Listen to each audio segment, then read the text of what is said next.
पिंपरी चिंचवडमधील भाजपचे माजी नगरसेवक आणि गेली 2 वर्ष अजित पवारांच्या संपर्कात असणारे रवी लांडगे यांनी अखेर उद्धव ठाकरेंची मशाल हाती घेतली आहे।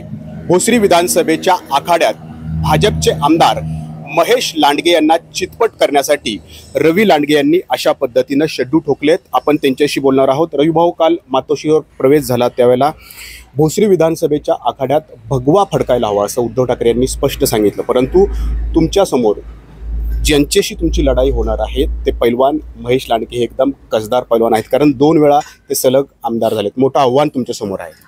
नमस्कार। सर्वप्रथम मी हिंदू हृदय सम्राट वंदनीय माननीय बाळासाहेब ठाकरे यांच्या शिवसेना पक्षात मला माननीय शिवसेना पक्षप्रमुख उद्धवजी ठाकरे यांनी प्रवेश दिला आणि मला शिवसैनिक बनण्याची जी त्यांनी संधी दिली त्याबद्दल मी त्या शिवसेना पक्षप्रमुख सर्वांचे आभार व्यक्त करतो। आणि आपण जे म्हणलात, मी गेल्या 2 वर्षापासून स्थायी समिती सदस्यपदाचा राजीनामा दिल्यापासून अजितदादांच्या संपर्कात होतो। ते तसं काही नाही। अजितदादा हे पुणे जिल्ह्याचे पालकमंत्री आहे आणि त्यांचा स्पष्ट वक्तव्यपणा मला नेहमीच आवडतो। काही MSCBचे किंवा काही प्रश्न माझ्या प्राधिकरणाचे 1-2 प्रश्न माझ्या प्रभागातले होते आणि अजितदादांची काम करण्याची पद्धत आपल्याला माहितीच आहे, त्यामुळे ते प्रश्न सोडवण्यासाठी मी त्यांना भेटलो। त्यांनी मला कधीच पक्ष प्रवेश करण्यासाठी कधीच मला आग्रह केला नाही। ती त्यांचा मोठेपणा आहे। आणि आपण जे म्हणलात की भोसरीच्या विधानसभेत कोणी दमदार आमदार आहेत, तर लढाई ही लढाई असती, कोणी दमदार असो कोणी काही असो त्यांनी काही फरक नाही पडत। हा काही कुस्तीचा आखाडा नाही, हा समाजसेवेचा आखाडा आहे। निस्वार्थ समाजसेवा ज्यांनी करायची ठरवली, जनता त्याच्या मागेच उभी राहते। त्यामुळे मला कुणी असलं आणि त्याचा काही फरक नाही पडत। आणि जर शिवसेना पक्षप्रमुखांनी जर सांगितलंय भोसरीवर जर शिवसेनेचाच हक्क आहे, तर नक्कीच ते भोसरी विधानसभा मतदारसंघ शिवसेनेला घेतील आणि नक्कीच त्यातून सर्व शिवसैनिकांना न्याय मिळेल अशी माझी भावना आहे। तुम्ही म्हणताय की उद्धव ठाकरे यांनी स्पष्ट संकेत दिलेत की भोसरी विधानसभा ही आपल्याकडे घेऊ आणि तुम्हाला उमेदवारी देण्याचे त्यातून स्पष्ट संकेत या ठिकाणी मिळतात, परंतु महाविकास आघाडीमध्ये तुमचे सहकारी अजित गव्हाणे हे सुद्धा या ठिकाणी इच्छुक आहेत। त्यांनी शरद पवारांची तुतारी या ठिकाणी फुंकलेली आहे आणि त्यांनी सुद्धा भोसरी विधानसभेवरती दावा केलाय।